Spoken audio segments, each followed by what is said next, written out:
Oh my god, 2015. He's so cute. Yeah. Hey guys, what's going on? We moved on.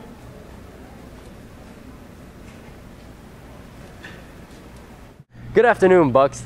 Today is Thursday, January 15th. I'm Adrian. And I'm Sam, and you're watching our 51st episode of Riptide.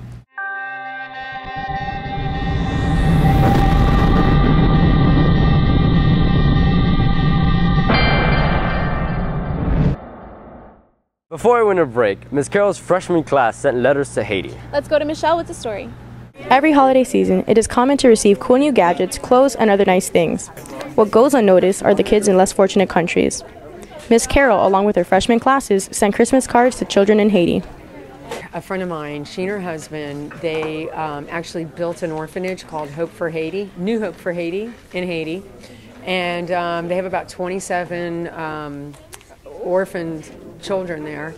And last year we donated some books from our school. And this year we decided to go ahead and write them some Christmas cards. And what happened was they wrote us back. Although the kids in Haiti are not proficient in English, they still tried their hardest to respond to the freshmen. Judging from what they wrote, I think they were pretty excited. You know, they were pretty thankful that someone cares about them and someone feels for them in another part of the world. I get mad when I don't get things from my dad, so I feel better now knowing that their situation is worse than mine, so I feel thankful for everything that I get from my parents and everything. It's important to remember that it's the small things that matter the most. For Riptide, I'm Michelle Mosery. Yesterday, Richard Kurin, a former Southdale alumni, came to our school to talk to our students. I was there for the story. Richard Kurin, a filmmaker and Southdale alumni, came today to talk to young students about the Everglades and the coral reefs of our seas. This year, thematically, we're talking about the coastal Everglades, so Southdale, probably more than any other high school I can think of that I visit, it's the most relevant to us right here. Like I said in the introduction, we're about 15 minutes from Everglades National Park and about 10 or 15 minutes from Biscayne National Park. So thematically, like I said, really relevant to us here and especially you guys, Southdale. Historically, large populations of spoonbills. One of the goals of his films is to bring attention to the fragility of the ecosystem and the plight of animals like the key deer. These birds were nearly hunted to extinction. Key deer, the film makes it out to be very bleak. We're actually doing a very good job of keeping their populations alive. Now, the problem is their habitat has disappeared, so there's not as much habitat to support a bigger population, so it's complicated. But there are lots of other organisms in the Keys that we're worried about.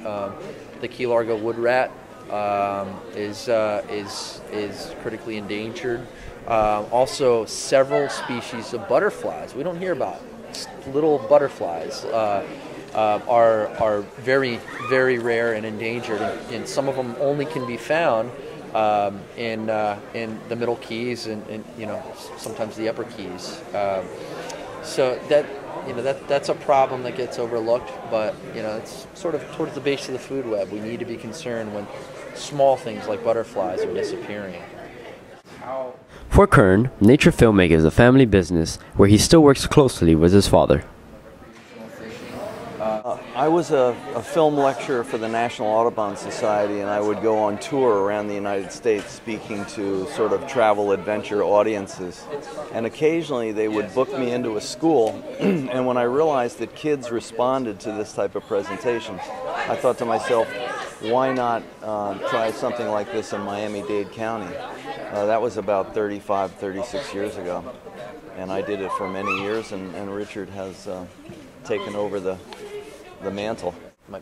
My dad started this,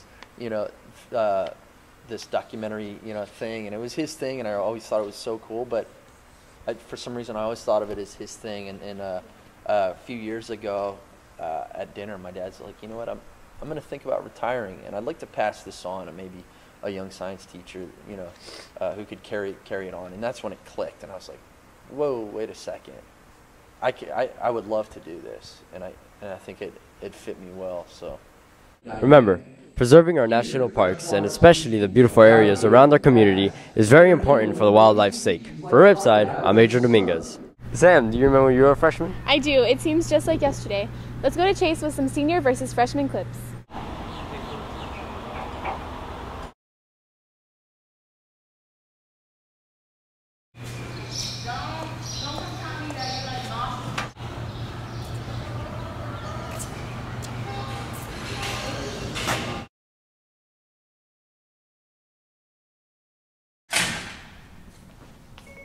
Siri, where's the fourth floor pool? Okay, I found this on the web for Siri. Where is the fourth floor pool? All right, here's your new schedule. Hey, don't worry about it. I got it.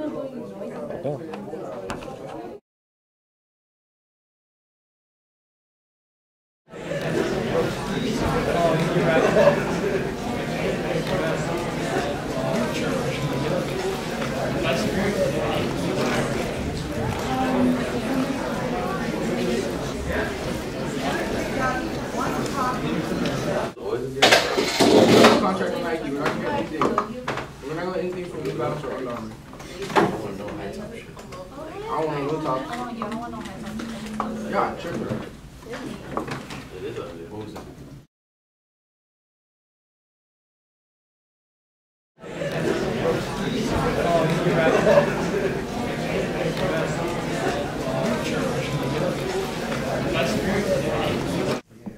Hey, yo, can I get a pen? Sure. Yeah, and some paper too. Thanks.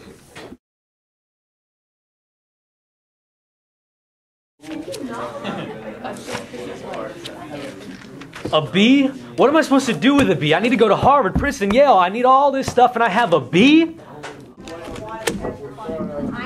Oh, D minus, man. Let's go. It's not enough.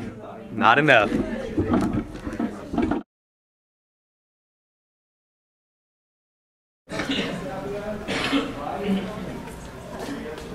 Hi.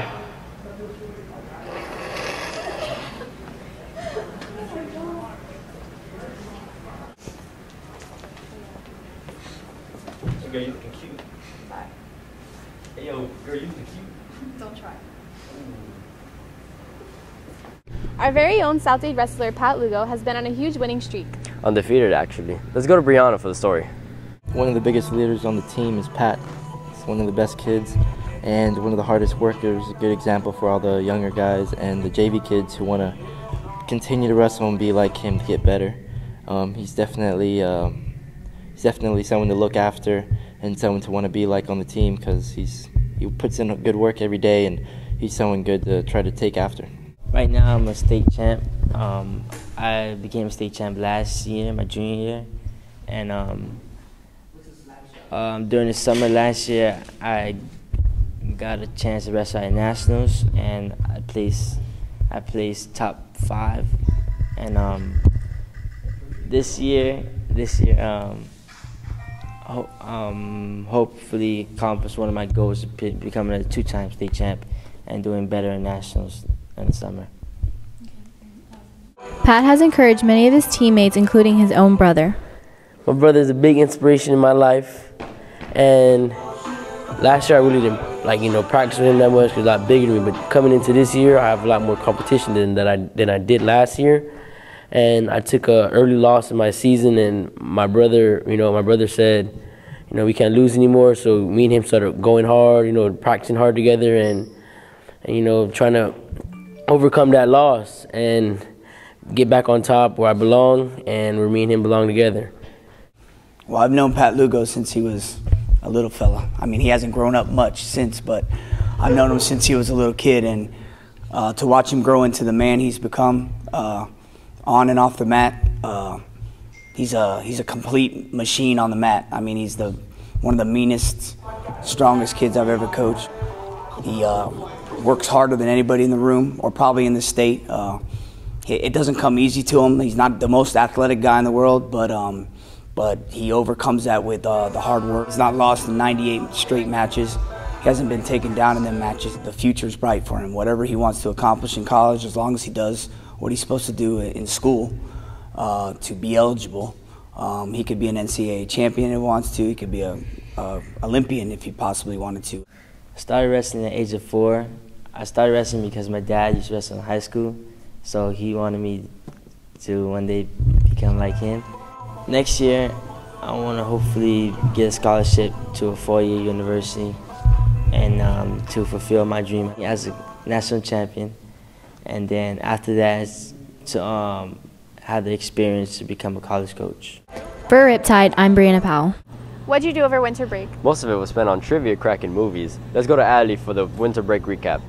Flappy Bird may have thought it won 2014, but before the year ended, Trivia Crack, much like its name, is very addictive and became the most downloaded game on the iTunes charts. After originally being pulled from theaters because of cyber threats from North Korea, Sony released The Interview, starring Seth Rogen and James Franco. In the movie, they are TV reporters hired by the CIA to kill North Korea's leader Kim Jong-un. Who knew that would make them angry? Speaking of hackers, gamers opened their presents Christmas morning only to find out that Xbox Live and PlayStation network servers had been hacked and disabled. Taylor Swift posted her end-of-the-year video, which she personally bought presents for her fans. I'm a fan. Where's my present, Taylor? T-Swiss also participated in Ryan Seacrest's New Year's Rockin' Eve.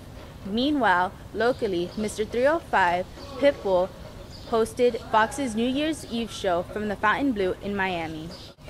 New Year's Day was highlighted by the first college football playoff games, where Oregon defeated the defending national champion Florida State Seminoles by somewhere close to 130 points in the Rose Bowl. At the Sugar Bowl, Ohio State upset Alabama. In the title game, Ohio State beat the Ducks 41-20. In sad news, another plane went missing in the southeast as an Air Asia flight disappeared. Unlike the Malaysia flight, this one was found, but there is no survivors. However, a 7-year-old girl miraculously survived a plane crash in Kentucky where her family perished. It's a small silver lining during this tragedy. Hopefully, hate and intolerance is something that is left behind in 2014 as gay marriage is legal in Florida. Finally, ESPN sports anchor Stuart Scott, a pioneer in the journalism industry, passed away after a long battle with cancer. His words in the ESPY ceremony in July sum up his fight perfectly. When you die, it does not mean you lose to cancer.